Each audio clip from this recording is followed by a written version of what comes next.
मित्रांनो नमस्कार. मी डॉक्टर शैलेंद्र देवळाणकर. मित्रांनो, जशी नवीन वर्षाची सुरुवात झाली, मी सातत्याने एका गोष्टीवरती या व्हिडिओच्या माध्यमातनं स्ट्रेस देण्याचा प्रयत्न करतो आहे. तो हा आहे, की जगाचा प्रवास एकूण जो चाललेला आहे, तो एका संघर्षाच्या दिशेने होताना दिसतो आहे. आणि याचं जे केंद्रस्थान आहे, याच्यासाठी जो प्रामुख्याने जबाबदार देश आहे आणि व्यक्ती आहे, तो यावेळेला अमेरिका आणि अमेरिकेचे राष्ट्राध्यक्ष डोनाल्ड ट्रम्प हे ठरण्याची शक्यता आहे. दर दिवशी अशा काहीतरी घटना घडत आहेत, की ज्याच्यामुळे जागतिक राजकारण हे तणावपूर्ण बनतं आहे, अस्थिर बनतं आहे, असुरक्षित बनतं आहे आणि सगळ्याच देशांच्या चिंता त्या वाढायला लागलेल्या आहेत. आता पहिले तर नेमकं काल काय घडलं हे याच्याकडे मी तुम्हाला सांगतो आणि त्याच्यानंतर आपण प्रामुख्याने याच्यामुळे कसा जागतिक संघर्ष वाढतो आहे, हे देखील आपण नमूद करणार आहोत. मित्रांनो, काल आणखीन एक अशी घटना घडली, की ज्यामध्ये रशियाच्या मालकीचं एक तेलवाहू जहाज जे जहाज होतं जे अटलांटिक समुद्रामध्ये याच्या आइसलँडच्या जवळ अमेरिकेने त्याला सीज केलं. अमेरिकेने त्याला पकडलं. त्याच्यावरचे जे सगळे कर्मचारी होते त्यांना अरेस्ट करण्यात आली आणि आता पहिल्यांदा असं घडलंय, की खरं तर ज्या ठिकाणी हे जहाज पकडण्यात आलं, ते इंटरनॅशनल वॉटर आहे. म्हणजे ते कोणत्याही देशाच्या समुद्र हद्दीमध्ये हे झालेलं नाहीये. प्रत्येक देशाला संयुक्त राष्ट्र संघटनेच्या अंतर्गत जे वेगवेगळ्या प्रकारचे करार झालेले आहेत, त्याच्या अंतर्गत प्रत्येक देशाची जी सागरी सीमारेषा असती, ही साधारणतः 200 नॉटिकल माईल्सची सागरी सीमा प्रत्येक देशाला मिळालेली आहे. त्यामध्ये जर एखाद्या जहाजाचं घुसखोरी झाली असती आणि ते पकडलं गेलं असतं, तर आपण समजू शकतो. परंतु अटलांटिक ओशनमध्ये आइसलँडच्या जवळ, की जे इंटरनॅशनल वॉटर आहे, अशा ठिकाणी कोणाची हद्द नाहीये तिथं. अशा ठिकाणी अमेरिकेकडनं एकतर्फी कारवाई केली जाते आणि एका देशाचं जे जहाज आहे, रशियाचं जे जहाज आहे, ते पकडलं जातं आणि ते पकडलं गेलं त्याच्यावरच्या सगळ्या खलाशांसकट सगळ्यांना अरेस्ट केली जाते. मित्रांनो, ही जरी घटना वरवर तुम्हाला साधी वाटत असली तरी याच्यामुळे हे एखाद्या मोठ्या संघर्षाचं तात्कालिक कारण ठरू शकतं. आता बघा, नेमकं हे जहाजाचं प्रकरण काय आहे? आणि त्यामध्ये हा प्रश्न का बरं गंभीर आहे? मित्रांनो, साधारणतः डिसेंबर महिन्यामध्ये म्हणजे मागच्या महिन्यामध्ये एक जहाज ज्याचं नाव होतं बेला-1. हे बेला-1 नावाचं जे जहाज आहे, हे जवळपास महिनाभर प्रवास करत हे व्हेनेझुएला या देशापर्यंत पोहोचलं. आता व्हेनेझुएला हा देश जो साधारणतः अमेरिकेने त्याच्यावरती पहिले आर्थिक निर्बंध टाकले, त्याचा तेलावरती आर्थिक निर्बंध टाकले, तेलाच्या त्याच्या निर्यातीवरती आणि नंतर काही दिवसांपूर्वी आपण बघतो, की त्यांनी त्याच्यावर डायरेक्ट मिलिटरी ॲक्शन केली आणि व्हेनेझुएलाचे जे राष्ट्राध्यक्ष आहे निकोलस मदुरो आणि त्यांच्या मिसेसला त्यांनी अरेस्ट केली. त्यांच्या देशामधनं त्यांच्या राहत्या निवासस्थानावरनं अरेस्ट केली आणि त्यांना पकडून अमेरिकेला आणण्यात आलं आणि त्याच्यावरती आपण साधारणतः 2 आपले महत्त्वाचे व्हिडिओज बनवले आणि मी तुम्हाला हे सांगण्याचा प्रयत्न केला, की हा कशा पद्धतीने संयुक्त राष्ट्र संघटनेचा आंतरराष्ट्रीय कायद्याच्या किती मोठा भंग आहे आणि मी तुम्हाला क्लॉजेस पण सांगितले, की संयुक्त राष्ट्र संघटनेच्या घटनेमधला क्लॉज 2 आणि सब क्लॉज नंबर 4 ज्याच्या अंतर्गत कधी तुम्ही अशा पद्धतीने आपली मिलिटरी एक विशिष्ट किंवा दुसरा देश एखाद्या देशामध्ये आपला लष्करी हस्तक्षेप कधी करू शकतो. ज्याला युनायटेड नेशनच्या सिक्युरिटी काउन्सिलची जर त्याला मान्यता असेल किंवा जो सेल्फ डिफेन्सचा जर प्रश्न अराईज झालेला असेल, तर अशा वेळेला अशी कारवाई करता येते. परंतु अमेरिकेने ना संयुक्त राष्ट्र संघटनेला विचारलं, ना सुरक्षा परिषदेची परमिशन घेतली आणि डायरेक्ट मिलिटरी इंटरव्हेन्शन केलं आणि त्याच्या राष्ट्राध्यक्षाला पकडलं आणि आपल्याकडे ठेवलं.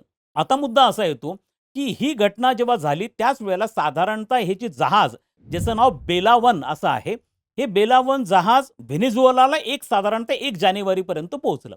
आता मित्रांनो लक्षात घ्या, की हे जे जहाज आहे ना, हे जहाज साधारणतः 20 वर्ष जुनं आहे. आता याच्यामध्ये देखील काही तांत्रिक आणि मजेशीर बाबी आहेत. जेव्हा हे जहाज व्हेनेझुएलापर्यंत पोहोचलं, तोपर्यंत ते कोणाच्या मालकीचं आहे हे स्पष्ट होत नव्हतं. आणि त्याचं जे ट्रॅकिंग सिस्टम आहे, ती ट्रॅकिंग सिस्टम पण व्हेनेझुएलाच्या जवळ जाऊस्तोवर बंद करून टाकण्यात आली होती.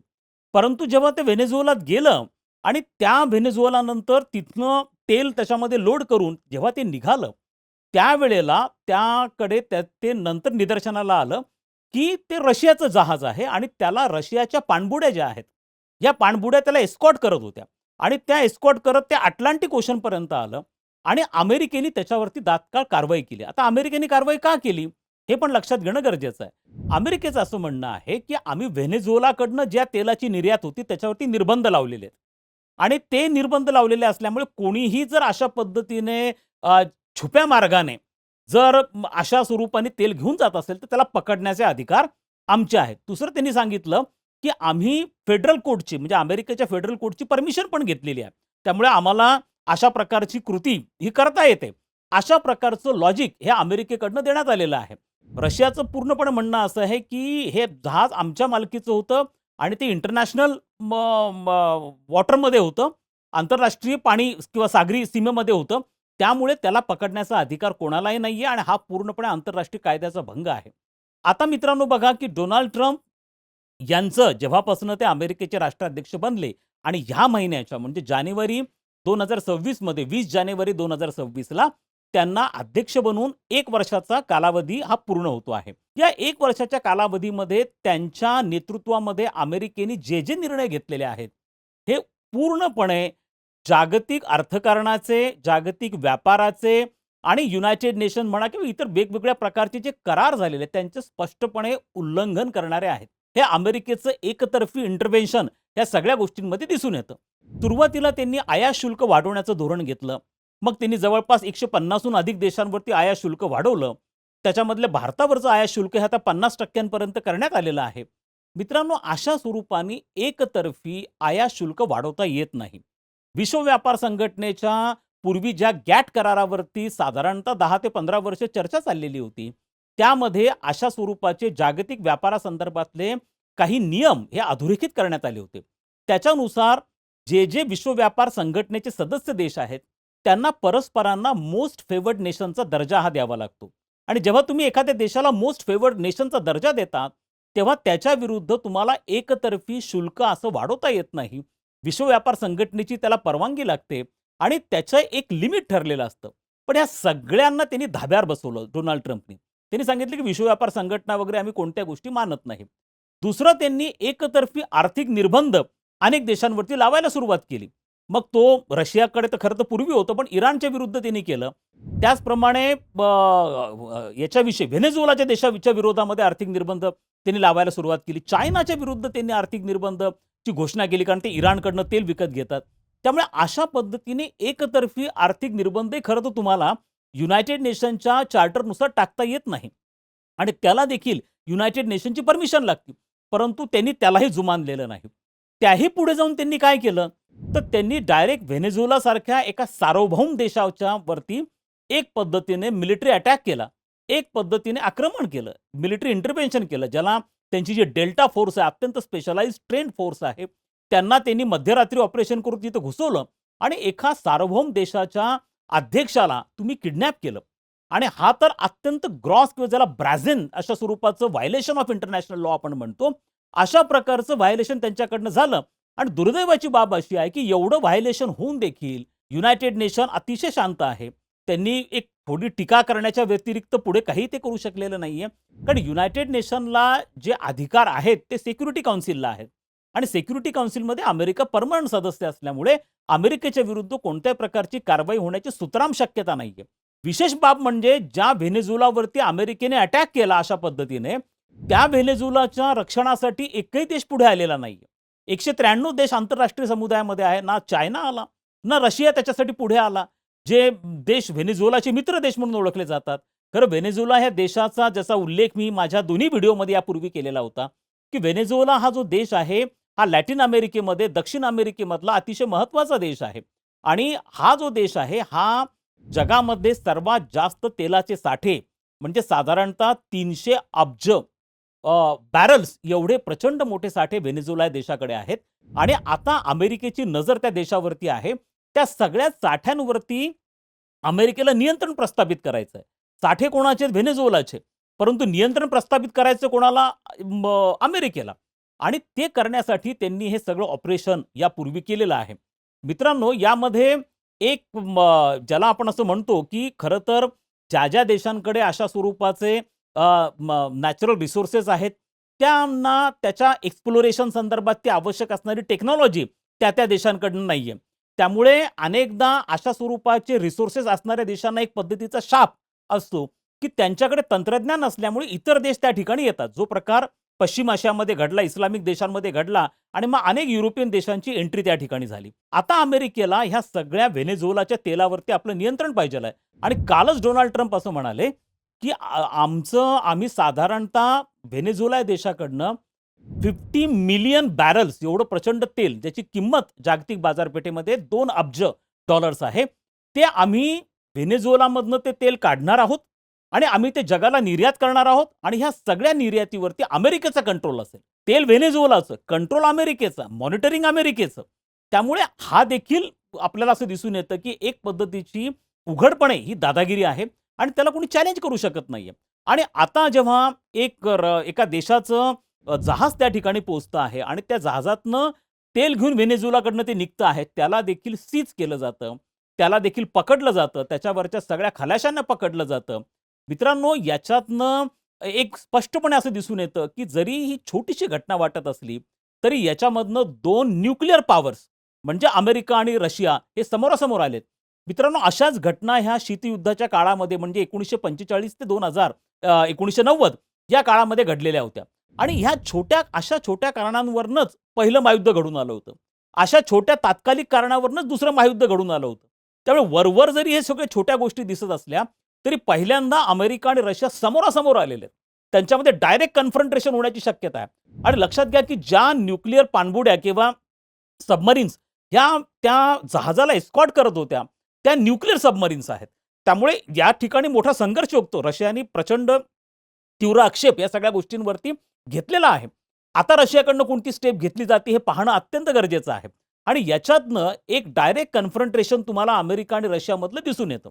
अर्थात याच्यात एक आणखीन मजेशीर बाब मला तुम्हाला जी सांगायची आहे, ती तुमच्या माहितीसाठी पण फार महत्त्वाची आहे. याच्यामध्ये एक डार्क फ्लीट नावाचा प्रकार आहे. आता ही संकल्पना कदाचित तुम्ही एक शब्द पहिल्यांदा ऐकत असाल.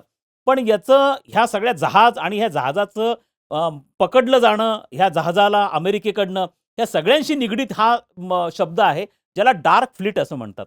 मित्रांनो, तुम्ही बघत असाल, की साधारणतः गेल्या 2-3 वर्षांपासून तुम्हाला असं दिसत असेल, की अमेरिकेकडनं एकतर्फी इकॉनॉमिक सँक्शन्स रशियाच्या विरुद्ध टाकले जातात, नॉर्थ कोरियाच्या विरुद्ध टाकले जातात, इराणच्या विरुद्ध टाकले जातात, व्हेनेझुएलाच्या विरुद्ध टाकले जातात.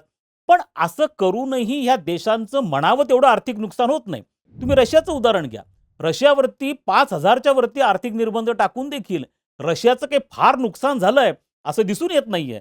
किंबहुना रशियाचे युक्रेन बरोबरचं जे संघर्ष चालू आहे, तो आणखीन वाढत जातो आहे. त्यामुळे हा प्रश्न पडतो, की मग यांना आर्थिक निर्बंध टाकूनही या देशांना पैसा कुठनं मिळतो आहे? यांच्या अर्थव्यवस्था ज्या आहेत त्या कशा पद्धतीने तरता आहेत? हा सगळ्यात महत्त्वाचा कळीचा प्रश्न जो तुम्हाला पडू शकतो. आणि त्याच्यामागचं एक महत्त्वाचं जे शब्द मी वापरला डार्क फ्लीट, हे त्याच्यामागचं कारण आहे. आता हे काय बघा हा प्रकार, की साधारणतः तुम्हाला समुद्रामध्ये व्यापार जो जहाजांच्या माध्यमातून होतो, तर आजच्या घडीला 1000च्या वरती जहाजं अशी आहेत, की ज्यांना समुद्रावरती ऑपरेट करून 15 वर्ष पूर्ण झालेली आहेत. आणि 15 वर्ष पूर्ण झाल्यानंतर तसे ते ज्याला डिसओन होणं म्हणतो किंवा त्यांचा टाईम पूर्ण झालं, असं म्हणू शकतो. असे जे जुने जहाजं आहेत, यांच्या संदर्भामध्ये किंवा त्यांच्याकडनं जे ट्रान्सपोर्टेशन होतं, त्याच्यावरती फारसा कंट्रोल नसतो. त्यामुळे ह्या ज्या डार्क फ्लीट आहेत ना, ह्या प्रामुख्याने तेलाच्या स्मगलिंगसाठी वापरल्या जातात. आणि ही जी तेलाची स्मगलिंग आहे, जी प्रामुख्याने रशियाकडनं देखील अशा प्रकारची स्मगलिंग होती आणि रशियाचं तेल हे जगभरामध्ये दिलं जात आहे आज आणि रशियाला त्यातनं पैसा पण मिळतो आहे. अशाच पद्धतीने व्हेनेझुएलाकडनं पण हे ज्या डार्क फ्लीट्स आहेत, की ज्या साधारणतः 15 वर्ष जुन्या आहेत, त्यांना ह्या कामासाठी वापरलं जातं. जसं बेला 1 जे आत्ता जहाज अमेरिकेने पकडलं, हे जोपर्यंत व्हेनेझुएलाला पोहोचलं नाही, तोपर्यंत कोणालाच माहिती नव्हतं कोणाच्या मालकीचं आहे. आणि त्याच्यानंतर त्याची ट्रॅकिंग सिस्टम पण बंद करून टाकण्यात आली होती. त्यामुळे आणि नंतर मात्र जेव्हा ते लोडिंग झालं तेलाचं, त्यानंतर त्यांनी रशियाचं ते आहे अशा प्रकारे पुढे ती बातमी आली आणि मग त्याच्यामधला जो संघर्ष झाला तो तुम्हाला मी आता सांगितलेलाच आहे. त्यामुळे डार्क फ्लीट नावाचा जो प्रकार आहे, हा ऑपरेट करत असल्यामुळे समुद्रामध्ये आणि हे जुने जहाज असे साधारणतः 1000च्या वरती आहेत, की ज्याच्यातनं तेलाचं ट्रान्सपोर्टेशन होतंय. अनेक त्याच्यात एजंट्स इन्व्हॉल्व्ड असतात, काही खाजगी कंपन्या इन्व्हॉल्व्ड असतात आणि म्हणून आर्थिक निर्बंध टाकूनही तुमचं त्या देशांचं फारसं नुकसान होत नाही आणि त्याच्यामागचं एक कळीचं कारण आहे. आणि मित्रांनो, आता जो संघर्ष आहे तो म्हणजे अमेरिकेकडनं सिरीज ऑफ इव्हेंट्स असे घडत आहेत, की ज्याच्या माध्यमातनं अमेरिकेची दादागिरी जी आहे, ती डोनाल्ड ट्रम्पच्या काळामध्ये ही प्रामुख्याने प्रचंड वाढत जाताना पाहतो आहोत. म्हणजे वेस्टर्न हेमिस्फिअरवरती आमचं नियंत्रण असेल, लॅटिन अमेरिकेबरोबर तुम्ही व्यापार करायचा नाही, व्हेनेझुएलाचं तेल आम्ही सगळीकडे विकू. इराणमध्ये सध्या साधारणतः गेल्या 10 दिवसांपासून प्रोटेस्ट चालू आहेत. तर तो इराणचा अंतर्गत प्रश्न आहे. त्यांच्याकडे काही आर्थिक समस्या आहे म्हणून त्या समस्यांच्या बाबतीमध्ये त्यांचं त्यांच्या सरकारच्या विरुद्ध प्रोटेस्ट चालू आहे. त्या प्रोटेस्टमध्ये डोनाल्ड ट्रम्प असं म्हणतायत, की जर इराणच्या सरकारने शस्त्राचा वापर केला, बळाचा वापर केला, तर आम्ही मिलिटरी इंटरव्हेन्शन करू. अशा पद्धतीने ते उघड पद्धतीने धमकी देत आहेत. मित्रांनो, याच्यातनं एक संशय असा येतो, की अमेरिका पुरस्कृत जो डीप स्टेट आहे, हा डीप स्टेट केवळ त्यांना त्यांच्या मर्जीतल्या शासकांना सत्तेवरती टिकवतो आणि त्यांच्या हितसंबंधांना चॅलेंज देणारे जे जे शासक आहेत इतर देशांमधले, त्यांना उलथून पाडलं जातं. मी माझ्या मागच्या व्हिडिओमध्ये उल्लेख केला होता बांगलादेशच्या बाबतीमध्ये, की बांगलादेशमध्ये जो रिव्होल्ट घडला मागच्या वर्षी 5 ऑगस्टला आणि ज्याच्यामध्ये शेख हसीनांचं सरकार पाडण्यात आलं आणि शेख हसीना भारतामध्ये आल्या. तो जरी वरवर जरी आपल्याला बांगलादेशमधला अंतर्गत कलह वाटत असला, तरुणांचं रस्त्यावरती येणं वाटत असलं, तरी देखील याच्यामागे अमेरिकेचा हात असल्याचं देखील बोललं जातं आहे. कारण तो सेंट मार्टिन आयलंडचा इश्यू होता, ज्याचे मालकी हक्क अमेरिकेला पाहिजे होते आणि जे बांगलादेश द्यायला तयार नव्हता. सेम प्रकारमध्ये आज इराणमध्ये आयातुल्ला खामेनींचं जे सरकार आहे, ते प्रामुख्याने अमेरिकेच्या दादागिरीला बिलकुल झुडकारून देणारं आहे आणि त्यांना ते काही फारसं गिणत पण नाहीत ते. त्यामुळे तिथं देखील रेजिम चेंज करण्यासाठी प्रयत्न होतोय का? डायरेक्ट डोनाल्ड ट्रम्प इंटरव्हेन करण्याचं म्हणतायत. ते ग्रीनलँड आम्ही आमच्याकडे घेऊ म्हणतायत. कॅनडा आमच्याकडे घेऊ म्हणताहेत. हा जो सगळा प्रकार आहे आणि त्यांनी आणखीन 3 देशांचं नाव घेतलेलं आहे, की ज्याच्यामध्ये अमेरिका मिलिटरी इंटरव्हेन्शन करणार आहे. म्हणजे बघा, ते ऑलरेडी जगाला सांगतायत, की आम्ही आता व्हेनेझुएलानंतर कोलंबियामध्ये जाणार आहोत. कोलंबियानंतर आम्ही क्युबामध्ये जाणार आहोत. आम्ही त्यानंतर मेक्सिकोमध्ये अशा प्रकारे इंटरव्हेन्शन करणार आहोत आणि आम्ही यांना धडा शिकू. हा जो सगळा प्रकार चाललेला आहे ना, हा प्रकार एक पद्धतीने जेव्हा एखादा देश अशा पद्धतीने पूर्णतः अनियंत्रित होतो आणि जागतिक संघटना त्या देशाला नियंत्रित करू शकत नाहीत. ही परिस्थिती अतिशय खतरनाक परिस्थिती आहे, धोकादायक परिस्थिती आहे आणि ज्याच्यामध्ये आंतरराष्ट्रीय कायद्याला कसल्याही प्रकारचं महत्त्व नाहीये, असा प्रकार होऊ शकतो. उद्या अमेरिकेचंच असं उदाहरण जर चायनाकडनं झालं, रशियाकडनं झालं किंवा इतर मोठे देश जे आहेत त्यांच्याकडनं झालं आणि छोट्या शेजारच्या देशांमध्ये त्यांनी मिलिटरी इंटरव्हेन्शन केलं, तिथल्या शासकांना पकडलं, किडनॅप केलं, तर प्रश्न असा आहे की या छोट्या देशांचं रक्षण कोण करणार? आणि हाच अत्यंत कळीचा प्रश्न झाला आहे. म्हणून तैवानसारखा देश आता सध्या खूप घाबरलेला दिसून येतो आहे. तो यासाठी की उद्या चायनाने जर तिथे इंटरव्हेन्शन केलं तर तैवानच्या मदतीला कोण येणार? हा अत्यंत कळीचा प्रश्न आहे. कारण व्हेनेझुएलाच्या मदतीला कोणीही आलेलं नाहीये आणि त्याच्यातनं भारताने देखील अतिशय स्पष्टपणे धडा घेणं हे खूप खूप गरजेचं आहे. भारताचा चीनबरोबर संघर्ष चालू आहे. आपल्याकडे आसिम मुनीर पाकिस्तानला आल्यापासनं ऑपरेशन सिंदूर तर आपण बघितलंच आहे. मागच्या वर्षी झालेलं होतं. त्यानंतर तिथली परिस्थिती स्फोटक आणि आता आपल्या पूर्वेकडे देखील बांगलादेशमध्ये देखील जे सरकार कदाचित सत्तेमध्ये येणार आहे फेब्रुवारीमध्ये त्यांच्याकडे सार्वत्रिक निवडणूक आहे. पण जरी बांगलादेश नॅशनल पार्टी आलं त्याच्या जमाते इस्लामी असण्याची शक्यता नाकारता येत नाही. तर पूर्वेकडे देखील आपल्याला चॅलेंज आहे. आणि मित्रांनो, पूर्वी आपल्याला जे आज वाटायचं की अमेरिका आपल्या रेस्क्यूला येईल, मदतीला येईल, आपण क्वाडचे मेंबर आहोत. पण आता अशी परिस्थिती दिसत नाहीये.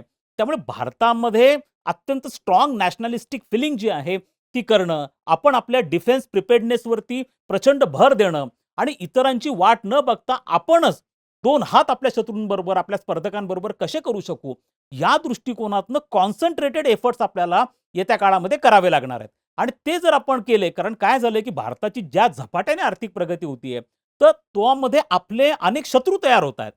आपल्याला असं वाटत असेल, पण ज्या कॉलोनियल पॉवर्स ज्या होत्या, ज्यांनी 18व्या 19व्या शतकात भारतावरती राज्य केलं, या सगळ्याच पॉवर्सला भारताची ही आर्थिक प्रगती बघवत नाहीये आणि ती बघवत नसल्यामुळे ते भारताला त्रास देण्याचा प्रयत्न करणार. भारताचं जागतिक पातळीवरती भारत कसा नियंत्रित राहील, कसा दबावामध्ये राहील यासाठी प्रयत्न करणार आणि अशांना एकच पद्धतीने उत्तर देता येतं. कारण आता जागतिक राजकारण जिसकी लाठी उसकी भैंस अशा पद्धतीचं असल्यामुळे भारताने संरक्षणदृष्ट्या सबल बनणं, स्ट्रॉंग बनणं अतिशय गरजेचं आहे. त्यामुळे आपली डिपेंडन्सी इम्पोर्टेड आर्म्सवरती आपण कमीत कमी केली पाहिजे असं मला वाटतं. आपल्यामधली नॅशनलिस्टिक फिलिंग ही स्ट्रॉंग करणं आणि ही नॅशनलिस्टिक फिलिंग जसं आर्थिक विकासासाठी आपण वापरतोय, तशीच ती लष्करी विकासासाठी देखील वापरणं येत्या काळामध्ये गरजेचं आहे. एकूणच अमेरिका आणि रशियामधला संघर्ष हा प्रचंड वाढत जाणार आहे आणि त्याच्या ठिणग्या ठिकठिकाणी पडायला लागतील. 2026 हे आपल्याला वाटत होतं, की हे जरा थोडं शांततेचं वर्ष असेल. तसं न होता हे तणावाचं आणि अस्थिरतेचं वर्ष बनतंय असं आपल्याला दिसून येतं.